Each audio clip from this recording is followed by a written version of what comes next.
আসসালামু আলাইকুম ভিউয়ার্স। বর্তমানে আমি অবস্থানরত রয়েছি আমাদের বানিয়াচংয়ের উপজেলার পাশেই রয়েছে একটা বানিয়াচংয়ের গুদামঘর, যেটা কিনা একটি সরকারি গুদামঘর। এইখান থেকে আমাদের কৃষক ভাইদেরকে চাউল এবং এইগুলা দিয়ে সহযোগিতা করা।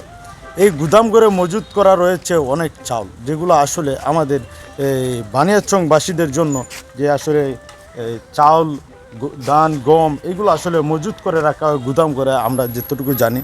তো এর ধারাবাহিকতা আজকে আমি চেষ্টা করেছি আমাদের বানিয়াচংয়ের যে এই পুরাতন গুদামঘরটি এইটি আপনাদের সামনে উপস্থাপন করা।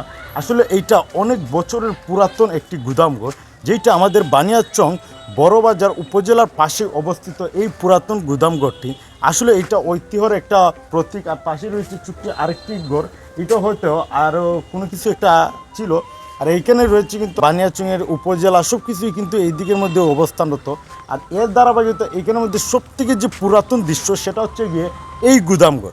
এটা হচ্ছে গিয়ে সব থেকে পুরাতন দৃশ্য। তো আমার মনে হলো যে এই দৃশ্যটা আপনাদের সামনে উপস্থাপনা করা অত্যন্ত প্রয়োজন। কারণ হচ্ছে এটা আমাদের ঐতিহ্যের প্রতীক।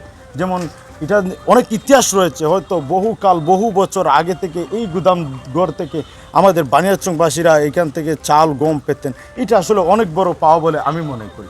শুধু তাই নয়, দেখতে পারতেছেন এই যে পুরাতন গুদামঘরটিতে এখন বর্তমান সময়ে ডালপালায় দেখুন কি আস্তরণ হয়ে গেছে একটি।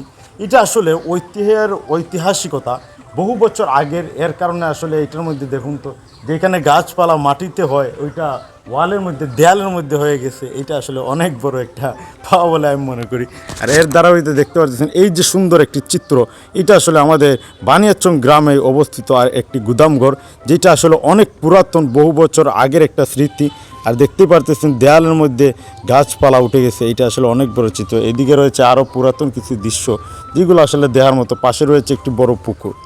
এর ধারাবাহিকতা আমি চেষ্টা করলাম আজকের ভিডিওতে এই গুদামঘরটি আপনাদের সামনে উপস্থাপন করার জন্য।